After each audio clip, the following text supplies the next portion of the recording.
We discussed this yesterday at length, not at length, it was pretty brief, but do we have any further discussion on this? The changes to policy 24? Seeing none, I'll take it out to the general public. Any general public have any discussion on policy 24 changes? Seeing none, I'll bring it back to the commission.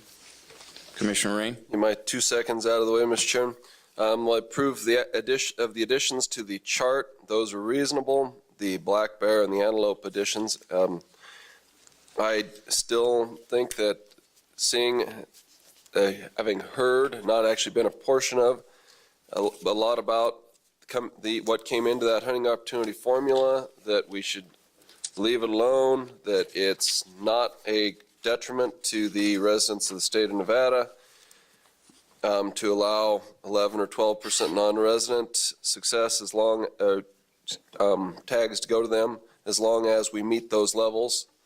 The more than 50%, 2/3, 3/4, as these go through, I don't think that's a real negative thing, as long as residents are getting those success rates. So I don't know any reason why we're really going back and trying to redraw another bite of the apple. I'm a little bit disturbed by the word approximately 10%. I mean, when it says a minimum quota, non-resident quota of 10%, that's pretty darn easy to deal with. Approximately leaves a little too much wiggle room. Thank you. Thank you. Any other further discussion? The only comment I have on it is I did consult with DAG before we went ahead and started discussing these changes, and he consulted with the attorney generals that were the DAGs that were present during all this, and their understanding this had already been taken away also. They were surprised that this still read the way it did, that we went straight to 10%. So I'm fairly comfortable where we're at. Commissioner Drew?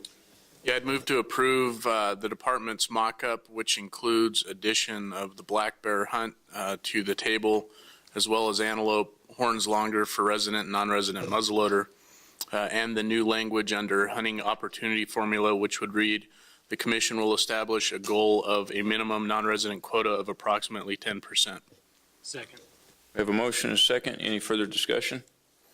Seeing none, I'll call for the vote. All those in favor signify by saying aye. Aye. Aye. All those opposed? Nay. Commissioner Rain?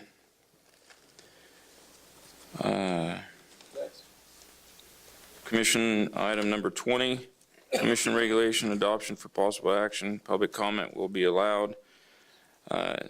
Agenda item number A, commission general regulation 392 LCB file R047-11 Falconry program. Maureen and Laura. Maureen Hullinger. For the record, Maureen Hullinger.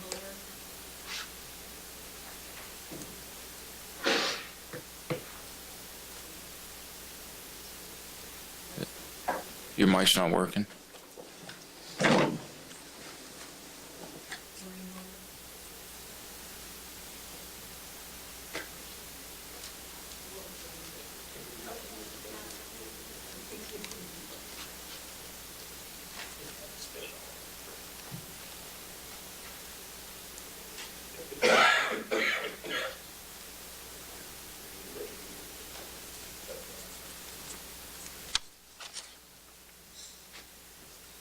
I can do this.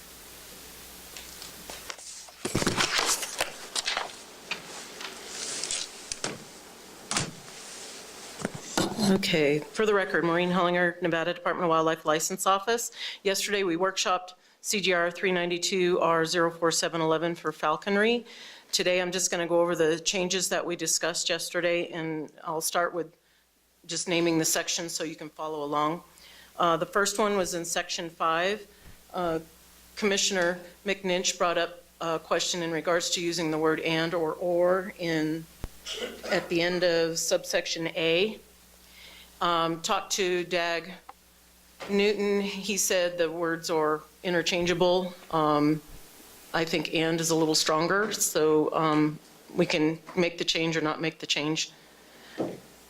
The next section is section 6.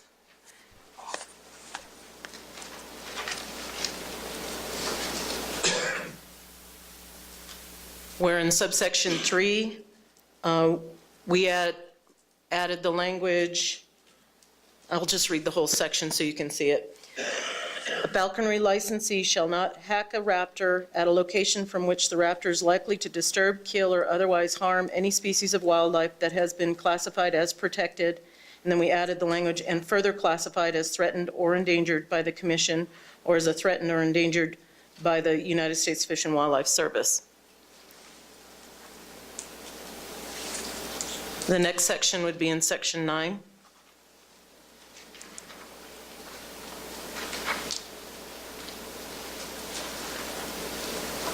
In subsection 5, where we made the correction to the permit name to include abatement,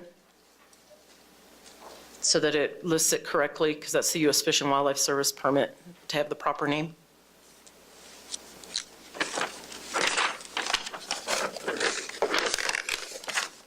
The next change was in section 14.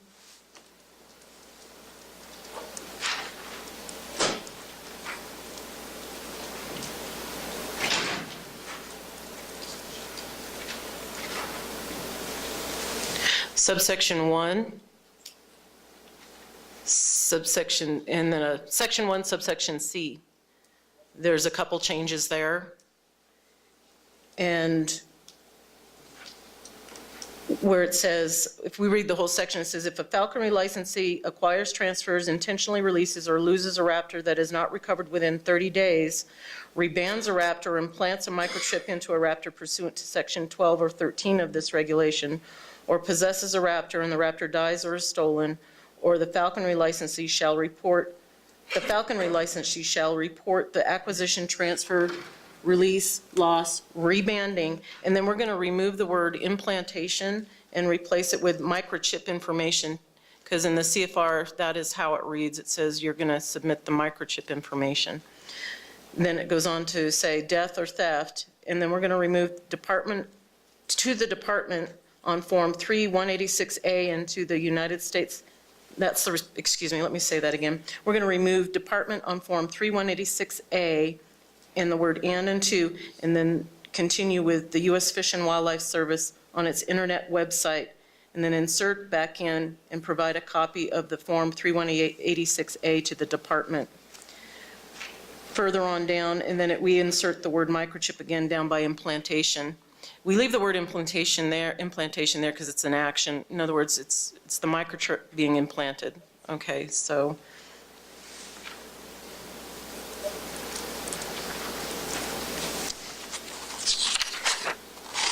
The next change was in section 26. There's 25, all those renumbering. Oh, sorry, 25 renumbered, right? Let me look.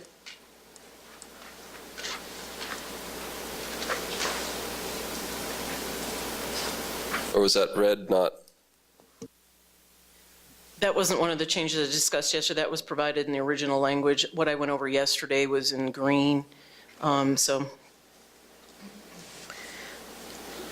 in section 26, we changed the term to possess to possessing to accommodate those falconers that may be coming to the state already in possession, but still need to build their facilities. And then in the last one being section 27.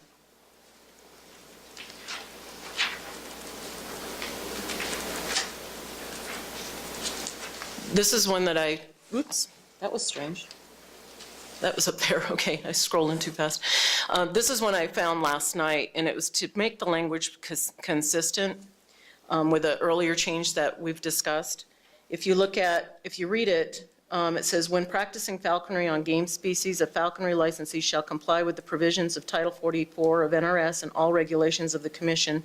A species of wildlife which is classified as protected. To make the language consistent throughout, I'm requesting to add, and further classified as threatened or endangered by the Commission and removing by the Department, so that's consistent with the earlier change that we've already talked about. And those, I believe, that was the last change. So back to the commission for discussion. Any questions? I only have one very small question. That, if I could, Mr. Chairman, that'd be Mr. McNinch. What do you think? We have one variable thing. You made a suggestion. Which way am I voting? And or? Because I'm and or. Understood. I think for purposes of moving forward, leave it as it is. And when it's put into, I have to admit, it makes a little more sense to me as or, but for purposes of today, let's get it move forward and let's get it into, where it's going to fit into the regs. And if it doesn't quite fit, we can come back. I think the important part is that the DAGs are okay with it at this point in time. So. Any other discussion? This is an action item. Any public comment? No public comment. God, I love that. Commissioner Rain. I move to approve this item, CGR 392R047-11, Falconry, as, with all the changes as read by Maureen, and we are leaving the one that was discussed in section 5 as was in the support material. Second. We have a motion and a second. Any further discussion? Seeing none, I'll call for the motion. All those in favor signify by saying aye. Aye. All those opposed? Motion passed unanimous. If I could, Mr. Chairman, just briefly, in follow-up to that motion, we need to recognize this is an imperfect document and will likely need to be readdressed, hopefully with anything that comes up probably in a year's time or so, and it'd probably be appropriate for the department to, once this gets implemented and it's ready, that, within a year or so we have a little review and see if anything really needs to come back out of it, simply because of the huge number of changes in this document. Thank you. Thank you. We'll move on to 20B. Commission General Regulation 397, LCB File R04611, Raptor Capture. Again, for the record, Maureen Hullinger, Nevada Department of Wildlife License Office. Yesterday, we workshopped this regulation also. There was a couple comments from the public in regards to this regulation. So to present those suggested changes in Section 2, in regards to whether or not someone has to be present at the site of take, we are recommending today to remove subsection 3.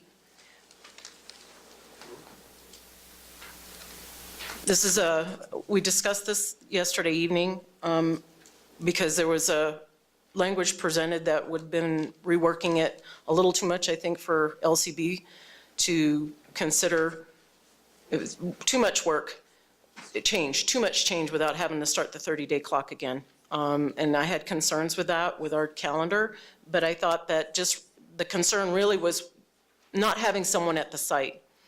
And to meet that concern, subsection 3, removing that removes the majority of the concern, and leaving in the section in regards to those with physical disabilities at this time. We're meeting an ADA requirement, and we can maybe look into that a little deeper down the road and maybe had stipulations at a later date. So I think she's got it up on the screen now. So. Scott, there's the section. So in other words, we're recommending removing subsection 3 and leaving in 4 in regards to the physical disabilities. Renumber 4 to 3. Yeah. Don't you have to renumber 4 to 3? We'll get the renumbering through, just as that's housekeeping type of a thing when you submit it. They'll fix it when you submit it down there. So. Okay, any further discussion? I have one other, if on section 7 was just the only other change in this regulation where we had added supplied by the department at the end of subsection 2, section 2, subsection 2B.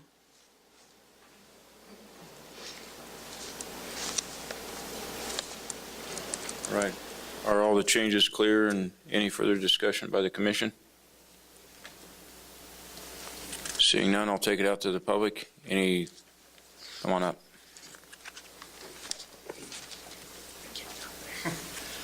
For the record, Corey Dalton.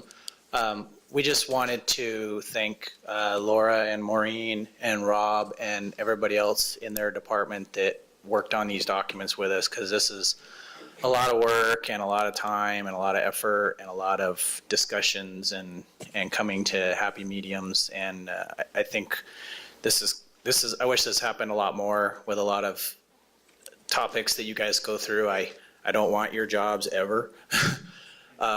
You guys have a lot of issues that have a lot of tension and a lot of public outcry and a lot of public support. And it's hard to balance that.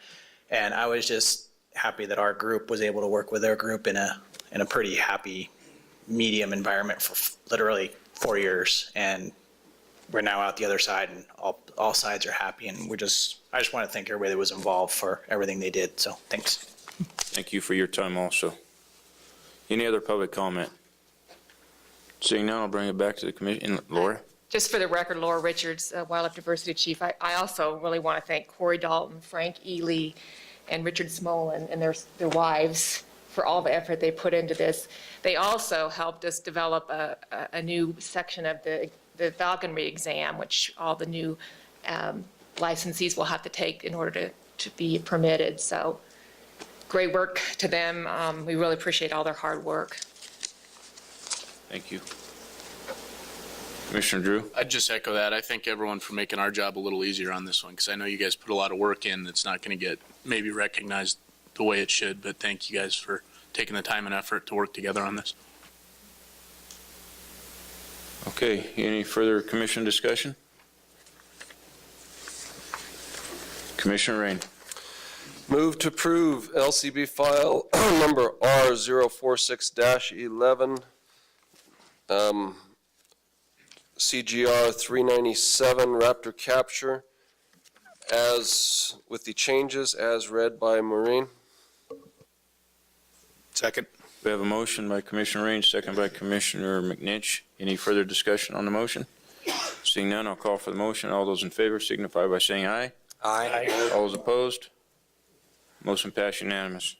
If we could also follow up, Mr. Chairman, on the same motion with the same addendum as the previous one, is that I believe there are some slight imperfections in this that the department and the Falconers are going to work on. And hopefully if the commission could recognize that perhaps in approximately a year's time, they could see if those items are brought forward in a timely fashion at that point. Thank you. Thank you. Okay, we're going to move on to 20C, Commission General Regulation 424, LCB File T00213, Transportation Permit Temporary. Robb Bonamici. For the record, Robb Bonamici, Chief Game Warden.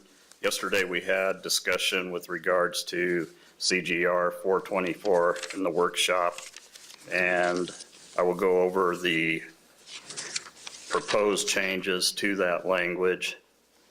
Starting on page 3, section 9, in the second line from the top, just lawfully issued, and the tag has been lawfully validated per NAC 502.390, and then insert and attached per NAC 502.400. And then continuing 9A, strike person may, and then insert, so it would read the tag holder must after having lawfully harvested.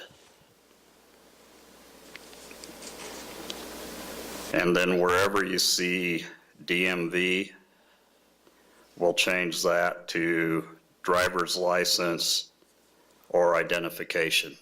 So it, throughout the document, it reads state driver's license or state identification.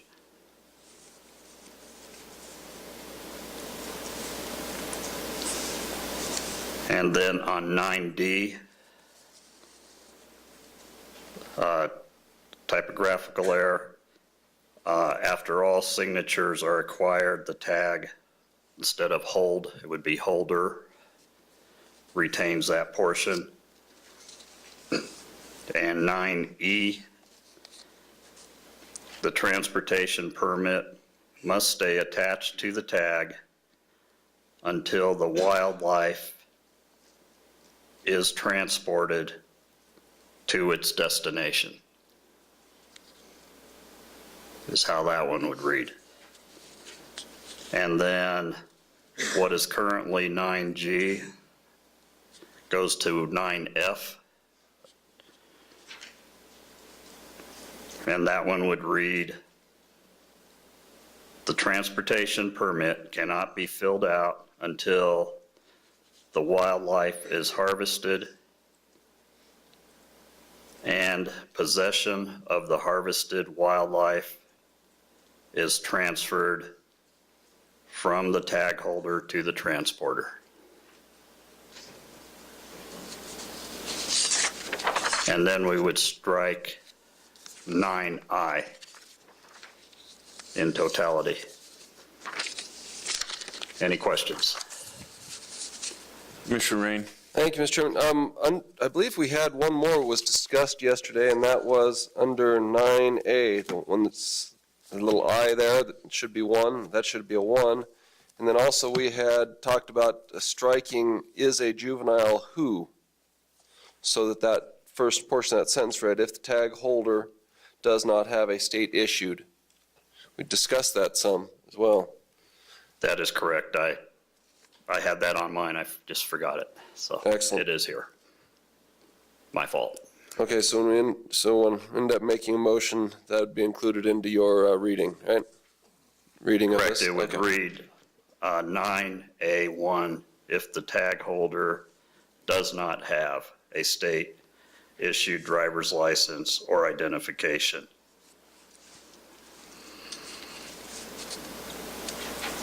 Okay. Anybody else have anything? No. Anything else, Rob? That's Okay. it. Public comment? Seeing none, I'll bring it back to the commission. Commissioner Rain?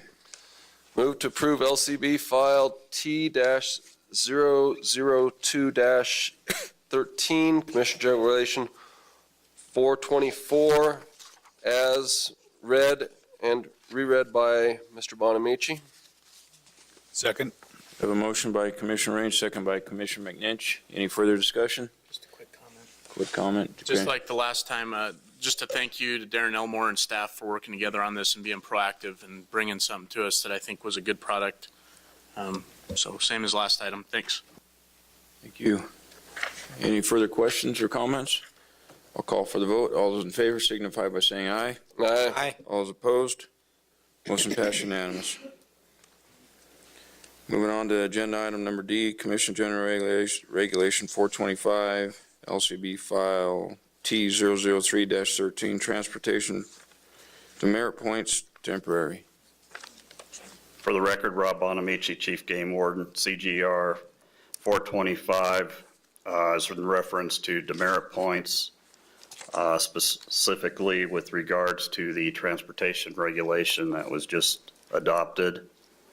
There was discussion yesterday over the 12 demerits for a violation of the newly adopted regulation. And in reference to the conversation and so forth, I think we may have a potential solution. The issue yesterday was intentional violations versus just paperwork errors, so to speak. And a potential solution would be, if you look at the proposed language for the demerit points, unlawful use of game transportation permit, and then you have it, we listed as 12 points. We could break that out where it would read unlawful use of game transportation permit, and then it'd be the NRS 503.040 and NAC 502.403, sections 9A, F, and G would be 12 points. if they violate the provisions of one of those 3 sections. All other sections of that entire regulation, a violation of that would be, and I'm just throwing this out, 3 demerit points for the first violation and 9 demerit points for the second violation.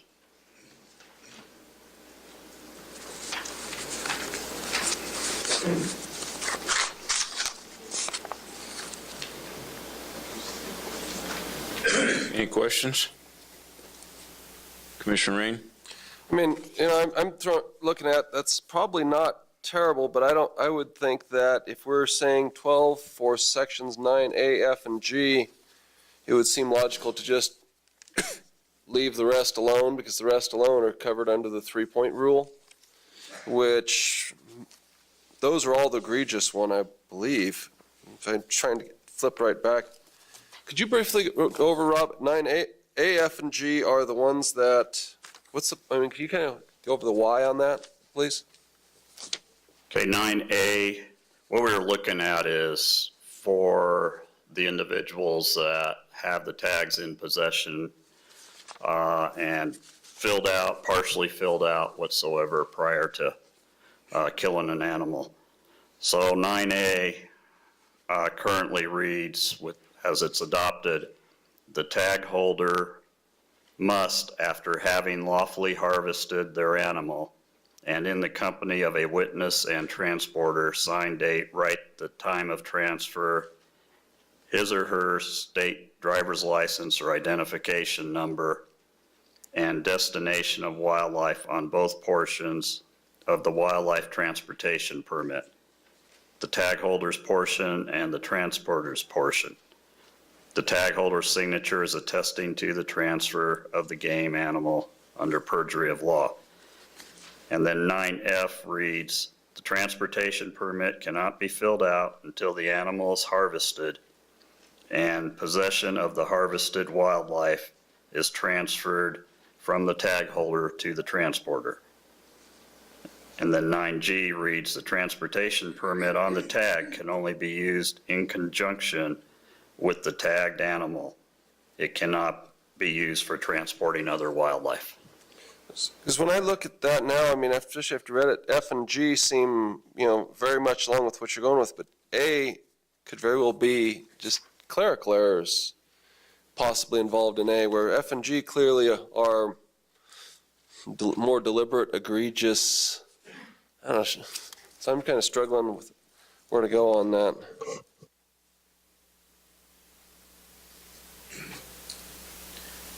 Any other questions?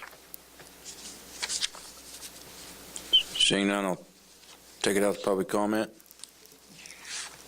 Daryl? Oh, come on up, Mr. Daryl first and then Mr. Elmore second. We're talking about the, Could you please come to the podium, so? for the record, Darrell Har, Washoe County. We are talking about the points, right? Correct.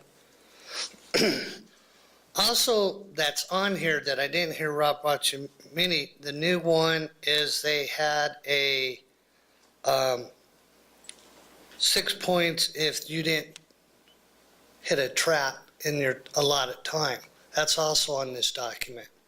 Washoe County's would like for you to hold off on that one until after legislation as far as the trapping one. Here again, the 12 points, where there's a lot of things going on in legislation. Can we just hold off on them until afterwards? We can address this later on. Why are we bringing it up at this time? Thank you. Thank you. Mr. Elmore?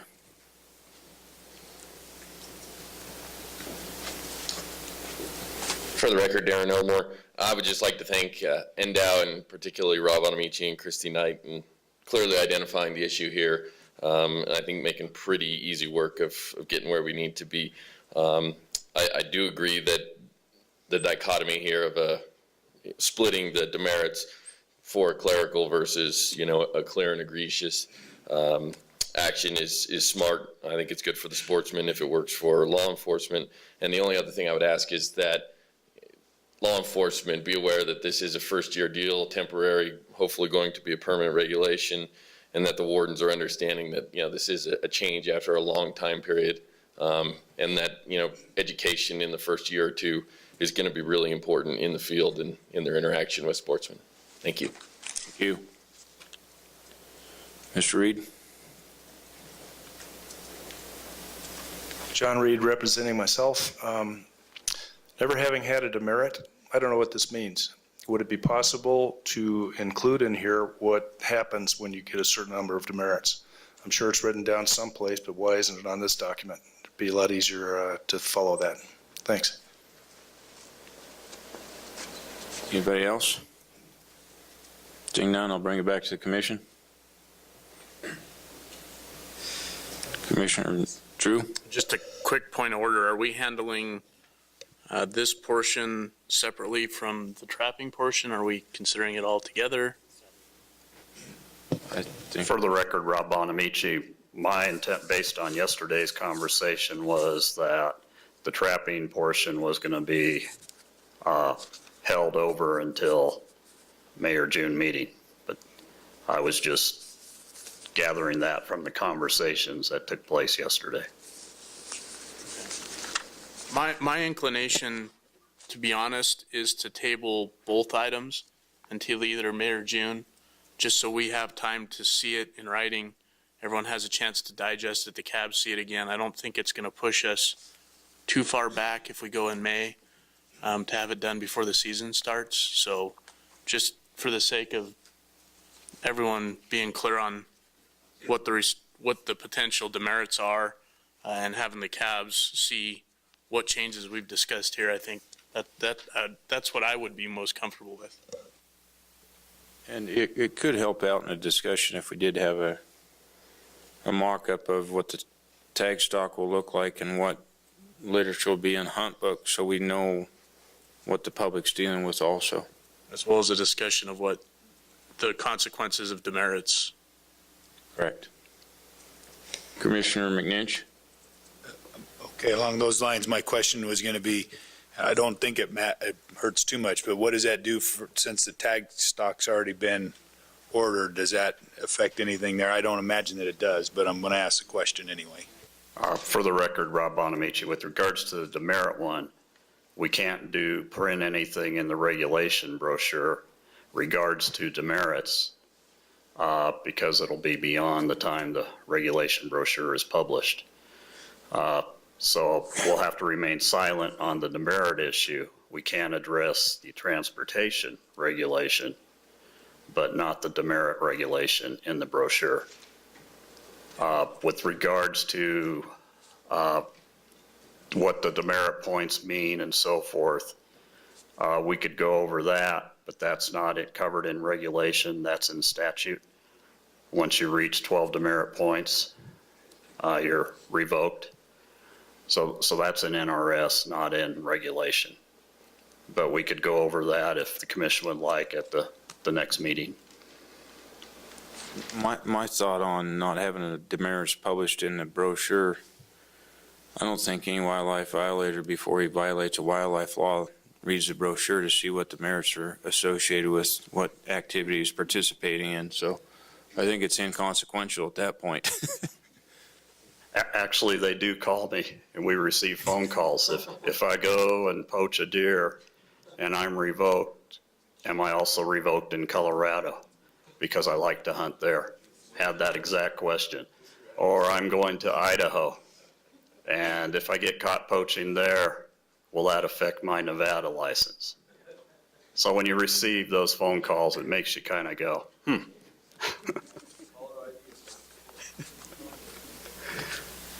All right, I'm corrected. Commissioner Rain. Mr. Chairman, especially saying that, any changes we're making here, demerits would not have been, passed over by the cabs. And in general, it's been the practice, of the commission that the second day of reading, we don't make any substantive changes. Anything we're talking about here is relatively, or could be construed as substantive. And therefore, I move that we table indefinitely, which of course basically means at the discretion of the chair, that we table indefinitely Commission General Regulation 425 LCB file number T 003-13. We have a motion?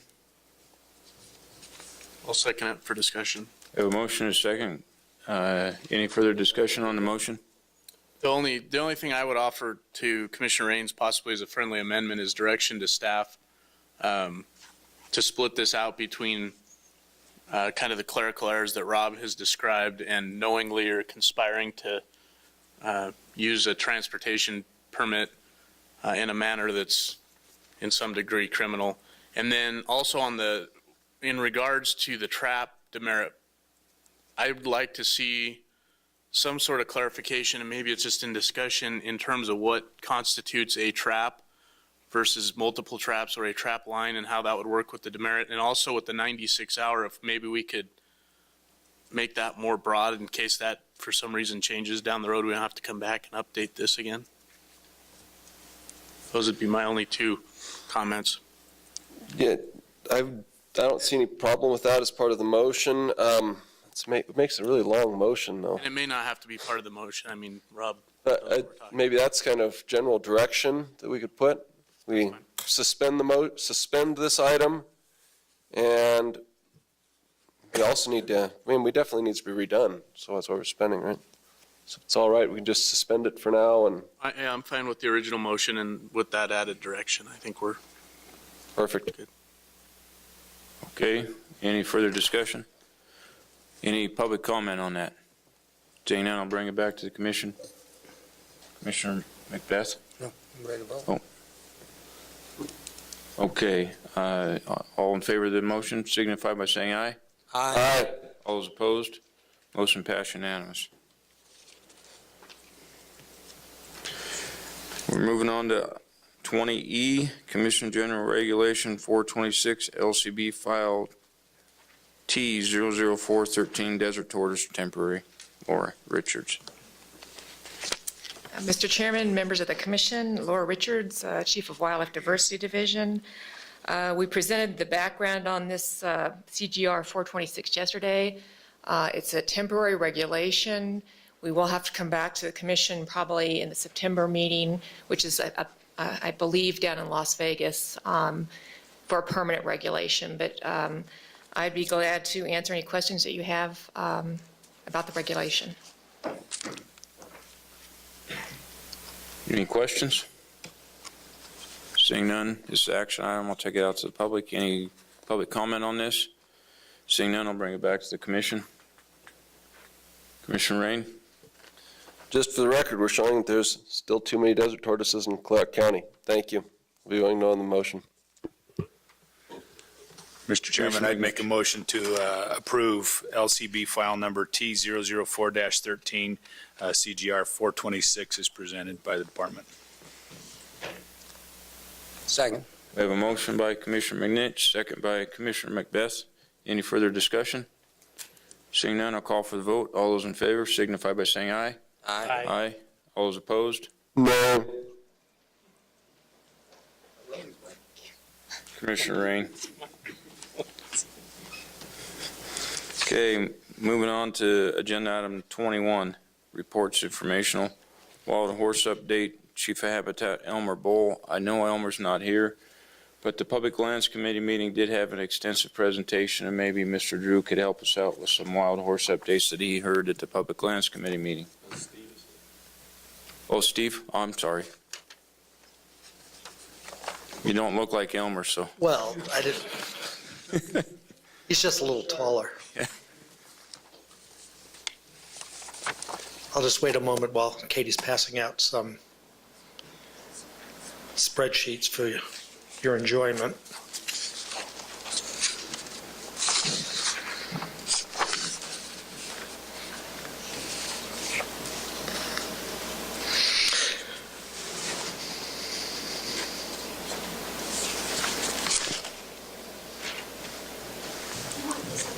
In the back, please. Do you want someone on the screen though? We can do that. You just said it right there. I don't think we're going to talk specifically enough about each of these, but there's a bunch of copies for folks in the back.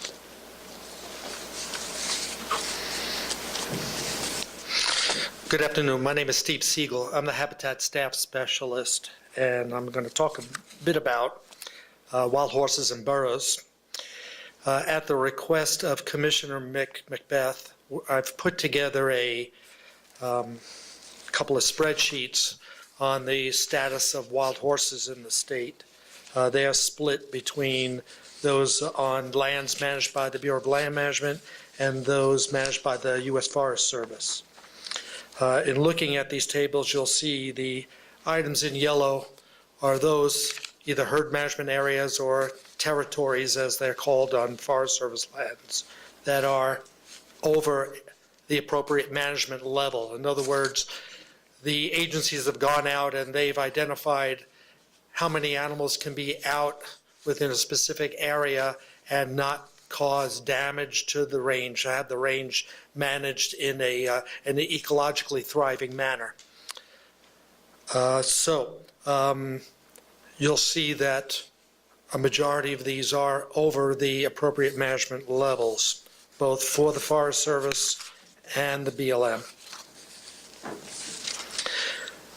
I then asked a series of questions of the Forest Service and the BLM, and I'm going to provide those questions and responses. So what is the current census of wild horses and burros in Nevada?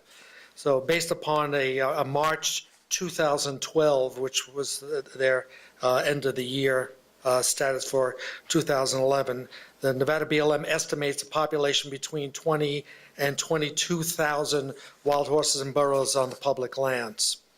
That estimate doesn't include foals of the year, so if you added the 20% anticipated foal crop, this brings that number up substantially. That number then becomes 24,000 to 26,400. I'm going to talk a little bit about what's happening this year, but just know that there will not be any census this year, and I'll explain why in a bit. So what was the date of the census? And so they census each of these herd management areas basically one at a time. They don't just go through and census all of Nevada. One of the problems that I see with that is that horses aren't stationary, they move around. So there's a possibility of missing horses in that census or overcounting them. You have the information on the herd management area AMLs and the numbers, and you'll see that.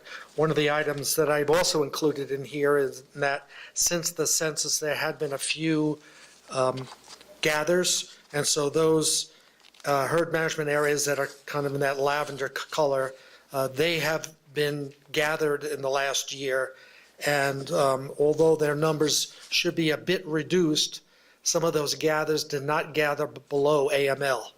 They left animals or returned them back to the range. How many wild horses and burros are in long-term and short-term holding? So as of January 2013, 33,600 horses are in long-term pastures and 12,500